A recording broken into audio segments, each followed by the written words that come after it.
السلام علیکم ورحمۃ اللہ وبرکاتہ۔ امید ہے آپ سب دوست احباب خیر وفیت سے ہوں گے۔ مفید دینی اور معلوماتی ویڈیوز دیکھنے کے لیے ہمارے چینل کو سبسکرائب کیجیے۔ السلام علیکم ورحمۃ اللہ وبرکاتہ۔ امید ہے کہ آپ سب حضرات خیریت سے ہوں گے۔ آج کا ہمارا پروگرام اور اس پروگرام میں ایک نئے عنوان کے ساتھ آپ حضرات کے سامنے حاضر خدمت ہیں۔ تو ہمارا آج کا عنوان ہے سوشل میڈیا کا استعمال اور اس سے منسلک چند سوالات، اور ان سوالات کے جوابات کے لیے ہم نے آج اسپیشل مدعو کیا ہے ہمارے مخدوم محترم حضرت مولانا عمر فاروق لدھیانوی صاحب کو۔ ان سے ان سوالات کے بارے میں جانیں گے کہ ان کی اس حوالے سے کیا رائے ہے۔ السلام علیکم ورحمۃ اللہ۔ وعلیکم السلام ورحمۃ اللہ وبرکاتہ۔ کیسے ہیں آپ؟ ٹھیک ٹھاک ہیں؟ الحمدللہ جی، اللہ کا شکر ہے۔ اچھا، آج ہم آپ سے کچھ سوالات کرنا چاہیں گے سوشل میڈیا کے حوالے سے۔ تو سب سے پہلا تو ہمارا جو سوال ہے وہ یہ ہے کہ سوشل میڈیا کا استعمال انسان کے لیے کس طرح فائدہ مند ہو سکتا ہے؟ سوشل میڈیا جی اصل میں نہ تو برا ہے نہ ہی وہ کوئی زیادہ اچھا ہے، یعنی نہ تو اس کا کوئی بہت زیادہ فائدہ ہے نہ ہی اس کا کوئی بہت زیادہ نقصان ہے، لیکن اصل ہے استعمال اس کا کیا ہے۔ جیسے اب نوجوانوں میں یا جدید نئی نسل میں اس کی بہت زیادہ وہ ہو رہی ہے، استعمال کی جو کثرت، اس کی وجہ سے اس کا استعمال برا زیادہ ہو رہا ہے۔ اس لیے اس کو استعمال کرنے کے لیے یا اس کو مثبت بنانے کے لیے ایک تو سب سے پہلے یہ بات یاد رکھنی چاہیے کہ اس کو جب بھی استعمال کریں یا استعمال کرنے لگیں تو پہلے آپ یہ سوچیں کہ میں نے اس وقت یہ جو موبائل اٹھایا ہے یا اس کی سوشل میڈیا فلاں ایپ استعمال کرنے لگا ہوں تو یہ میں نے کس مقصد کے لیے اٹھایا ہے۔ آپ نے کوئی پوسٹ پڑھنی ہے، آپ نے کوئی پوسٹ کرنی ہے، اس سے کر کے پھر اس پہ زیادہ وقت نہ لگائیں، یا اپنے دوستوں کی تھوڑی بہت وہ اس میں دیکھ لیں کہ دوست کیا کر رہے ہیں۔ جیسا کہ آپ نے فیس بک کے حوالے سے ہے کہ زیادہ لوگ یہ استعمال کرتے ہیں، تو اس میں آپ دیکھ لیں کہ آپ کے دوستوں کی کیا مصروفیات ہیں، کوئی سیر پہ گیا ہے، کوئی کھانا کھا رہا ہے یا کوئی ہے، بس وہ کریں، اس کے بعد اسے بند کر دیں۔ جب ہم اسے بغیر کسی وجہ کے ہی استعمال کرتے رہتے ہیں تو اس کا زیادہ استعمال ظاہر ہے پھر ہو سکتا ہے نقصان دہ ہو، اور جو اسے بنایا گیا ہے وہ ایسے ہی ہے کہ انسان جو ہے نا وہ جیسے وہ چاہتے ہیں ویسے انسان استعمال کر رہا ہے، لہذا زیادہ غلط چیزوں کی طرف ہی جا رہا ہے۔ اچھا، ہمارے ناظرین ہی کی طرف سے ایک سوال ہے، اور جو عام طور پہ ہمارے سامنے گھروں میں عام طور پہ دیکھنے میں آتا ہے کہ جو حضرات سوشل میڈیا کا زیادہ استعمال یا موبائل کا زیادہ استعمال کرتے ہیں تو آہستہ آہستہ ان کے اندر تنہائی، وہ اپنے آپ کو اکیلا اکیلا محسوس کرتے ہیں۔ تو آپ کی اس حوالے سے کیا رائے ہے؟ دیکھیں، ایک تو رائے وہ یہ ہے کہ جو نفسیات کے یا ایسے ماہر جو ڈاکٹر حضرات ہیں وہ زیادہ بتا سکتے ہیں، لیکن جو ہمیں محسوس ہوتا ہے یا اپنے طور پہ تجربہ رہا وہ یہی ہے کہ جب ہم دنیا میں کسی بھی چیز کا استعمال اس طور پہ کرنا شروع کر دیں کہ اسی کو اپنا دوست بنا لیں یا اسی کو اپنا سب کچھ سمجھنے لگ جائیں حد سے زیادہ حد سے زیادہ، تو پھر اس کا یہ نقصان ہوتا ہے کہ انسان الگ تھلگ رہنے لگ جاتا ہے۔ لیکن یہ ایک سوچ ہے، ورنہ تو اس کے فوائد بھی ہیں کہ ہمیں دیکھیں دور دور دوست بیٹھے ہیں آپ کے رابطے کے لیے، کسی اور ملک میں ہیں، آپ دیکھ سکتے ہیں، ایک دوسرے سے بات چیت کر سکتے ہیں، گپ شپ کر سکتے ہیں، حال احوال لے سکتے ہیں، لیکن وہی بات ہے کہ آپ نے اس کو شروع کیوں کیا تھا، یعنی آپ نے اس کو اٹھایا کیوں ہے، اس ایپ کو اوپن کیوں کیا ہے۔ اگر تو بلا وجہ ہی بیٹھے اس پہ لگے ہوئے ہیں پھر ظاہری بات ہے وقت ضائع ہوگا، لیکن عام اصل طور مقصد پہ اگر آپ دھیرے پہلے سے طے کر کے، جیسے زبان کے لیے نا کہ پہلے آپ تولیں پھر بولیں، اسی طرح یہ ہے کہ استعمال سے پہلے سوچیں کہ میں اس کو کیوں استعمال کرنے لگا۔ ہمارے ہاں عام طور پہ ہوتا یہی ہے نا کہ سارا دن یعنی مرد حضرات وہ گھر سے باہر کی ضروریات ہیں، مصروفیات ہیں، تو شام کو جب گھر آئیں گے گھر میں بیوی بچے ہیں، والدین ہیں، تو بس اوقات اکٹھے بیٹھ کے بھی انسان کو محسوس ہو رہا تھا کہ شاید میں اکیلا بیٹھا ہوں۔ تو اس میں ہر انسان اپنا اپنا موبائل لے کے وہ استعمال کر رہے ہیں۔ بس اوقات کوئی ایسی ضروریات نہیں بھی ہوتی، کوئی ضرورت نہیں بھی ہوتی، اس میں صرف یہ ہوتا ہے کہ کوئی انسان فیس بک چلا رہا ہے یا اس طرح چلا رہا ہے، اور والدین بہن بھائی سارے ایک دوسرے کی طرف دیکھ رہے ہیں کہ کب ہمیں بھی ٹائم ملے۔ تو میرے خیال سے یہ شاید ضرورت سے زائد ہے، یا کم از کم ہمیں گھر میں جا کے اس چیز سے تھوڑی احتیاط کرنی چاہیے۔ اس بارے میں جو میری رائے ہے وہ یہ ہے کہ اس میں حد بندی کر لینی چاہیے انسان۔ ایک تو یہ ہے کہ آپ ٹائم متعین کر لیں کہ گھر میں سب اپنا موبائل یہاں رکھ دیں، جی، ہر ایک کے موبائل وہاں پڑے ہوں، اگر کوئی خاص کال وغیرہ آ رہی ہے تو سن لیں، کوئی اس پہ پابندی نہیں ہے، مگر نہ بیٹھیں آپس میں، کم از کم گھنٹہ تو ہو کہ وہ آپس میں گھل مل کے بیٹھیں۔ یا جیسے کھانا وغیرہ کھانا ہے تو اس کے لیے سارے الگ تھلگ رکھیں. تو ظاہر ہے بچوں کے لیے آئیڈیل والدین ہیں، جب والدین رکھیں گے تو بچے بھی رکھ دیں گے، لیکن اس پہ کوئی اتنی زیادہ سختی بھی نہیں ہونی چاہیے. اب ایک آدمی ضرورت کے تحت اٹھا رہا ہے تو آپ کے نہیں، اٹھانا ہی نہیں ہے. تو بہت سی ضروریات اب اس کے ساتھ لگی ہوئی ہیں. آن لائن آپ کے کاروبار ہیں اگر کوئی کر رہا ہے، اور ضروریات ہیں، مثال کے طور پہ آپ کو کوئی کام ہے، کسی نے اس پہ کوئی چیز بھیجنی ہے، واٹس ایپ کے ذریعے آپ کو کوئی PDF فائل بھیجنی ہے، کوئی چیز بھیجنی ہے. یہ ہے کہ ماحول اگر بنا لیا جائے تو یہ بہت اچھی بات ہے، اور آنے والے جو جدید نسل ہے اس کے بھی فائدہ ہوگا. یعنی وہ بھی کسی طریقے سے اگر اس سے کم ہو، بالکل. بہتر ہے کہ اس سے فائدہ اٹھایا جائے جو ہم حاصل کر سکتے ہیں، لیکن اس کا استعمال کم سے کم ہو، یہ زیادہ بہتر ہے. تو سوشل میڈیا پہ عام طور پہ جو زیادہ ایکٹیو ہیں ظاہر ہے وہ نوجوان ہیں، ہماری یوتھ ہے. تو آپ کا کیا خیال ہے کہ طلباء کی تعلیمی کارکردگی میں یا تعلیمی ان کی استعداد کے اندر سوشل میڈیا مفید ہو سکتا ہے؟ یہ مفید یہ تب ہو سکتا ہے جب اس کا استعمال وہ کسی صحیح کام کے لیے کریں. ایسی ویڈیوز مل جاتی ہیں، ایسے لوگ مل جاتے ہیں جو مختلف عنوانات پہ تعلیمی ویڈیوز بناتے ہیں.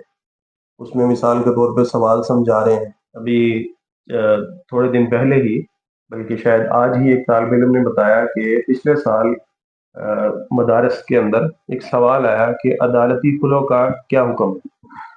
تو انہوں نے مدرسے میں نہیں پڑھا تھا، باقاعدہ کسی استاد نے، کیونکہ وہ کتاب میں آیا ہی نہیں. پلہ کے تحت بھی انہوں نے عام مسائل بتا دیے، عدالتی پلوں کی بات ہی نہیں کی. لیکن انہوں نے مفتی طارق مسعود صاحب کا ایک انٹرویو جو باقاعدہ انہوں نے اس عنوان سے جو ہے وہ ریکارڈ کروایا تھا، وہ سنا تھا. اب اس کا فائدہ کیا ہوا، وہ سننے کی وجہ سے انہوں نے جواب ٹھیک لکھا. اگر وہ صحیح استعمال کر رہے ہیں تو پھر فائدہ ہے. اس کا ایک اصول اور ضابطہ ہے کہ والدین کو یہ چاہیے کہ بچوں کو موبائل ہو یا کمپیوٹر ہو یا لیپ ٹاپ ہو، ایسی کوئی بھی چیز ہو، ایسی جگہ استعمال کروائیں کہ بچے آپ کے سامنے ہیں. اگر وہ آپ کے سامنے ہیں تو پھر کوئی مسئلہ نہیں ہے، پھر تو تقریباً وہ صحیح استعمال ہو رہا ہوتا ہے، کیونکہ وہ سامنے جو ہے وہ غلط استعمال کم کرتے ہیں. لیکن اگر وہ چھپ کے استعمال کر رہے ہیں، الگ بیٹھے ہیں، تو پھر ہو سکتا ہے، ممکن ہے، ایک تو شیطان بھی ہے، دوسرا یہ خود موبائل ہی ایسا ہے، یہ ایپس ہی ایسی ہیں کہ ان کے فرینڈ جو چیزیں دیکھ رہے ہیں، دوست، وہ خود بخود ہی ان کی طرف بھی آ رہے ہیں. اسی لیے آپ کوئی چیز بولتے ہیں، آپ نے کوئی چیز خریدنی ہے، کرنی ہے، تو فیس بک پہ فوراً وہ شو ہوتی ہے. تو اس کا مطلب ہے یہ ایسی چیزیں سنتے بھی ہیں. یہ جہاں رابطے کا ذریعہ ہے وہاں ایک مارکیٹ بھی ہے باقاعدہ. تو اس لیے اس کو سوچ سمجھ کے سامنے استعمال کرتے رہیں تو پتہ چلتا رہتا ہے کہ کیسا استعمال ہو رہا ہے، مفید ہو رہا ہے. تو آپ کی کیا رائے اس حوالے سے، یعنی جتنا استعمال ہے ہمارے معاشرے میں سوشل میڈیا کا، تو کیا یہ ہماری زندگی کے اندر کوئی اہم رول پلے کر رہا ہے، پازیٹیو یا نیگیٹو؟ اگر تو عام طور پہ دیکھا جائے تو زیادہ تر تو نقصان ہی ہے. یعنی آپ یوں کہیں کہ شاید 95%، 90 سے 95% نقصان ہی ہے. سوشل میڈیا 5% کوئی ہوگا کہ اس کا فائدہ ہو رہا ہو. اور اس میں جیسے وہ شریعت کا ایک ضابطہ اور فقہ میں آپ پڑھتے ہیں، ایک چیز جو ہے نقصان زیادہ ہے، نفع کم ہے، تو اس سے بچا ہی جائے تو بہتر ہے.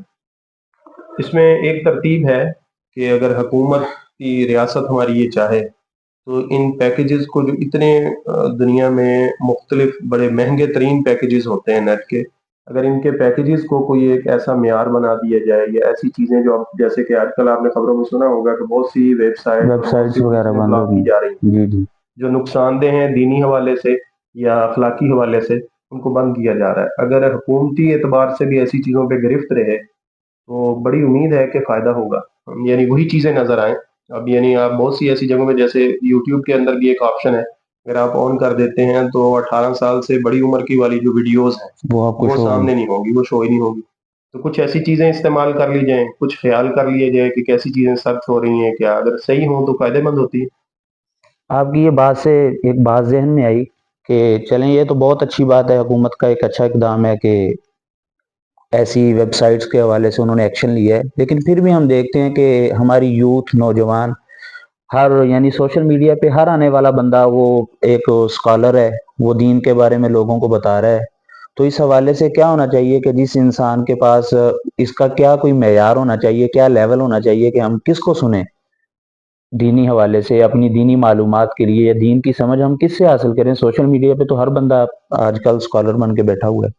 اس کا ایک ضابطہ اور اصول کی عام زندگی سے بھی انسان کو جو سمجھ میں آتا ہے وہ یہی ہے کہ ہم جب دوائی لینے جاتے ہیں، بیمار ہوتے ہیں، تو ہم اچھے سے اچھا ڈاکٹر جو ہے وہ مشورہ کر کے اس کے پاس جاتے ہیں چیک کروانے کے لیے.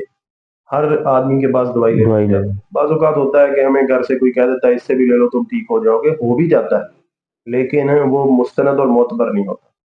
تو اس میں جو ایک غلطی ہے یا غلط چیز چل پڑی ہے یا غلط طریقہ وہ یہ ہے کہ بس بغیر دیکھے یہ معتبر ہے، یہ مستند ہے، یہ کون ہے، بس ہر کوئی دینی ویڈیوز بنا رہا ہے، کوئی کتاب اٹھائی تھوڑی سی پڑھ لی اور بس سنانا شروع کر دی، دیکھا ہی نہیں یہ صحیح ہے یہ غلط ہے. اور آگے سے سننے والے بھی ایسے ہی ہیں، بس انہوں نے دیکھا کہ ویڈیو کی کوالٹی اچھی ہے اور اس کا جو ہے وہ ویوز کچھ بالکل آئے ہوئے ہیں تو وہ بھی سننا شروع کر دیتے ہیں بغیر دیکھے. اور اس پہ بہت سے مسائل ایسے آ رہے ہیں، دارالفتہ سے تعلق رکھنے والے مفتیان کرام بتاتے ہیں کہ ایسے عجیب و غریب مسائل سامنے آ رہے ہیں کہ انسان حیران ہوتا ہے. ابھی چند دن پہلے ہی کسی نے یہ مسئلہ بتایا کہ اگر لڑکا لڑکی آپس میں بیٹھ کے ایک دوسرے کو کہہ لیتے ہیں کہ نکاح کر لیتے ہیں ایک دوسرے کو، وہ کہہ دیتی ہے کہ مجھے قبول ہے، مرد لڑکا کہہ دیتا ہے مجھے آپ قبول ہے، تو انہوں نے 2 سال سے ایسے ہی نکاح چلایا ہوا ہے، حالانکہ وہ تو کوئی ایسا ہے ہی شریعت نہیں، میں نہ شریعت نکاح میں ہی نہیں. ایسا ہے نہیں، تو زنا ہے. تو بہت سی چیزیں یا بہت سے مسائل ایسے سن لینے سے سمجھتے ہیں کہ شاید یہ مسئلہ ایسے ہی ہے، حالانکہ وہ مسئلہ ویسے نہیں ہوتا. تو جیسے دوائی کے لیے، علاج کے لیے بہتری کو تلاش کیا جاتا ہے، تو اسی طرح ایک معتبر اور مستند علماء کے پاس جانا چاہیے. اور اس میں ایک اضافہ بات کا یہ ہے کہ جو ہمارے ان چیزوں کو چلانے والے ہیں، بہت سے بلاگر جو ہیں وہ اس وقت موجود ہیں، یوٹیوبر موجود ہیں، وہ مختلف ویڈیوز بناتے ہیں، انہیں چاہیے کہ دینی حوالے سے جو معلومات ہیں یا دینی حوالے سے اگر وہ ویڈیو بنانا چاہتے ہیں تو اپنے شہر اور علاقے کے کسی معتبر علماء مفتی صاحب یا کوئی مولانا صاحب کسی عالم سے بات کر کے وقت لے کے اس کے ساتھ وہ مسائل پر مسائل ویڈیوز بھیجیں. ریکارڈ کرویں. اپنی طرف سے ہی نیٹ پہ دستیاب معلومات سے جو ہے وہ ویڈیوز میں ریکارڈ کریں، اس میں نقصان ہوگا، فائدہ نہیں ہوگا. لیکن دیکھنے میں یہی آیا کہ عام طور پہ علماء کے پاس ان لوگوں نے کیا جانا ہے جو اس طرح دینی ویڈیوز بناتے ہیں اور جن کا یعنی باقاعدہ جن کے پاس کوئی اس کی ڈگری نہیں ہوتی، تو وہ اکثر لوگوں کو علماء سے متنفر کرتے ہیں اور یہی باور کرواتے ہیں، اس بات کو شو کروانا چاہتے ہیں کہ شاید ان کو تو پتہ ہی کچھ نہیں ہے، دین کی تو سمجھ ساری میرے پاس ہے. تو جی اس میں دیکھیں یہ ہے کہ بعض لوگوں کو بولنے کا انداز آتا ہے یا بول بول کے اسے بولنا آ جاتا ہے، ایسا ہو جاتا ہے، وگرنہ یہ ہے نہیں. اگر دینی ذوق شوق کے افراد، جس پہ میرا خیال ہے کہ آپ بھی اس پہ اتفاق رائے کریں گے، کہ اگر علماء کرام، مفتیان کرام جتنی بڑی تعداد میں ہمارے ملک میں موجود ہیں، وہ سب سوشل میڈیا پر آ جائیں، سوشل میڈیا اس کا مثبت استعمال شروع کریں، اپنے بیانات، اپنے مسائل چیزیں بتائیں، تو یہ بھی اس کا ایک حل ہے کہ وہ ختم ہو جائیں گے خود بخود ہی. لوگ ہیں ایسے لوگوں کو نہیں سنیں گے. دوسرا یہ ہے کہ برائی کی طرف جانے والی طبیعتیں زیادہ ہیں. اسی طرح یہ ہے، یعنی ڈاکٹر تو اچھے سے اچھا تلاش کریں گے جی جی لیکن مسائل شریعت میں مسائل وہ ہر بندے تلاش کی بات کریں گے، نہیں نہیں وہ بندہ تلاش کریں گے جو ان کو آسانی دے. آسانی دے. یعنی اگر کوئی یہ کہتا ہے یہ سود نہیں ہے تو انہیں خوشی ہوگی کیونکہ ظاہر ہے یہ بچ رہا ہے، دوسرا سود کہہ رہا ہے.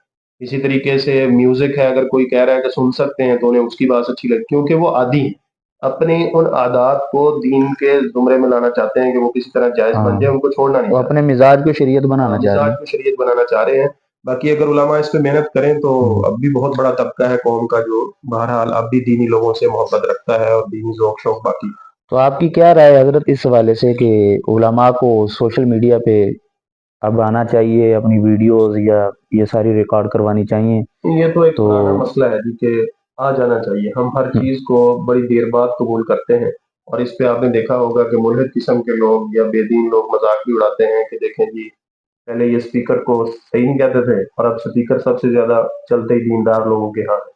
اور جن کے زیادہ سخت تھے، تصویر کے حوالے سے بھی یہی تھا تصویر کے شروع میں. حوالے سے بھی جی یہ جی تھا، یا ویسے بھی چلو کچھ چیزیں تو ایسی ہیں اگر ان سے بچا جا سکتا ہے تو بچنا چاہیے، تصویر ویڈیوز ہیں، لیکن اگر کوئی دینی چیز کے لیے استعمال کرنا چاہے تو اس کا فائدہ ہے. اور ہمارے ہاں بہت سے ایسے حضرات ہیں، ڈاکٹر اسرار صاحب قریب زمانے میں گزرے ہیں جی رحمۃ جی اللہ جی علیہ، جی تو آپ دیکھیں کہ لوگ اب بھی ان کے ویڈیوز سے فائدہ اٹھا رہے ہیں ویڈیوز. کیونکہ وہ تو زندہ نہیں رہے. ہاں اور کتاب کے مطالعے کا اب ویسے ہی ختم ہو چکا ہے زمانہ، لوگ سنتے ہی نہیں، پڑھتے ہی نہیں، بالکل.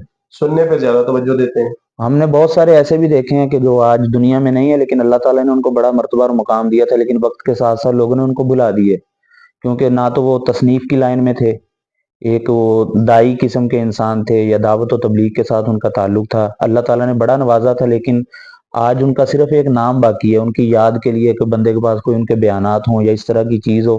تو میرے خیال سے سوشل میڈیا ایک یہ یاد دہانی کا بھی بہت بڑا ذریعہ ہے بہت بڑا کہ ذریعہ ہے. آپ کا ایک وہ صدقہ جاریہ ہے کہ لوگ سنتے رہیں گے شاید تو اس سے استفادہ کرتے رہیں گے. جی بالکل ایسے ہی ہے. اس میں تو بہت سی چیزیں ایسے ہیں. ابھی تھوڑے دن پہلے کی بات ہے، چند ماہ بلکہ پہلے کی بات ہے، ایک آدمی نے کوئی شاید شیعہ ذاکر ٹائپ آدمی تھا، اور اس نے بخاری شریف پر بہت سے اعتراضات کی جو ہے وہ ویڈیو ریکارڈ کروا دی کو 20-25 منٹ کی، اور اب وہ آدمی یہ کہہ رہا ہے کہ اس کے جواب میں ہمیں ویڈیو لنک دیں۔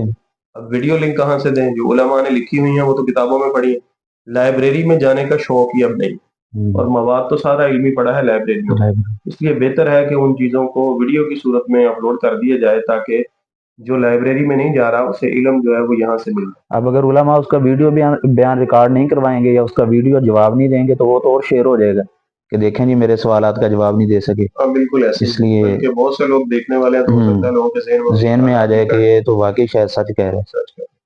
چلیں بہت شکریہ جی، تو انشاءاللہ مزید ویڈیوز کے ساتھ آپ حضرات کے سامنے حاضر ہوں گے۔ السلام علیکم ورحمۃ اللہ۔